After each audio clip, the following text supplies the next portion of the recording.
जय श्री राम।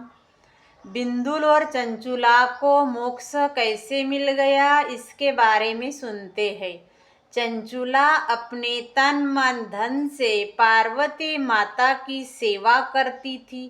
एक दिन चंचुला पार्वती माता को बोली, मेरा आपको कोटि कोटि प्रणाम। आप सच में ब्रह्म स्वरूप हो, विश्व का आदि हो, शीतल और अनंत हो। आपके सत्ता से ही तीनों गुण सेवा करते हैं। आप आदि माया हो, जगदम्बा हो, दुष्टों का नाश करती हो और सज्जनों का उद्धार करती हो।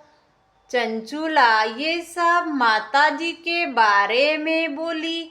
पार्वती माता ने चंचुला की फिर महिमा की कि चंचुला को बोली, सच्चे मन से तुम मेरी भक्ति कर रही हो, बोलो तुम्हें क्या वरदान चाहिए।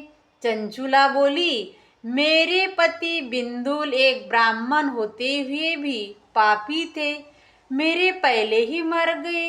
उनको क्या गति मिली और वो किस अवस्था में है, आप मुझे बताए, और उनका उद्धार कैसे होगा, और मेरा उनके साथ मिलन कब होगा, ये मेरी बहुत इच्छा है, तो आप मेरा मार्गदर्शन कीजिए। पार्वती जी कुछ समय मनन करके बताया कि तेरा पति बिंदुल महापापी था, अनेक तरह की नरक यातनाएं भोग रहा है। विंध्य पर्वत पर पिशाच रूप में वो भटक रहा है, अनेक दुख भोग रहा है।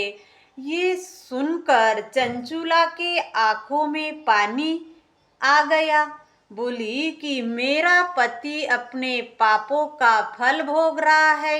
ये बात उसके समझ में आ गई। इससे निकलने के लिए माता जी को वो उपाय पूछने लगी। चंचुला पार्वती को बोली, क्या मेरे पति से मेरी मुलाकात हो सकती है, उनके पापों का नाश कैसे होगा।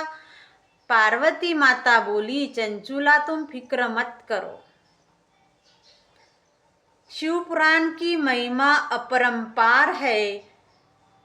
मैं गंधर्वराज तंबुराल को तेरे पति समक्ष शिव महिमा बताने की तैयारी करती हूँ।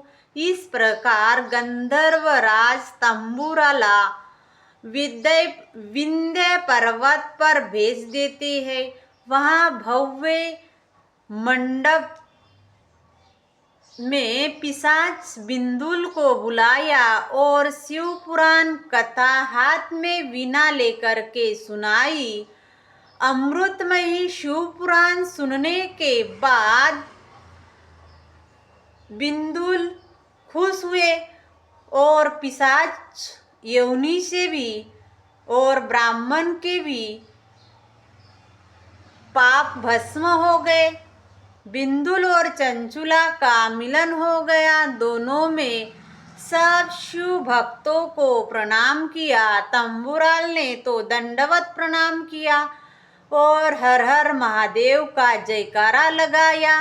इस प्रकार पिशाच योनि में घूमने वाले बिंदुल शिव कथा से सब पापों से मुक्त हुए। फिर बिंदुल और चंचुला सभी बंधनों से भी मुक्त हो गए और धाम को चले गए। ये है शिव पुराण की महिमा। जय श्री राम।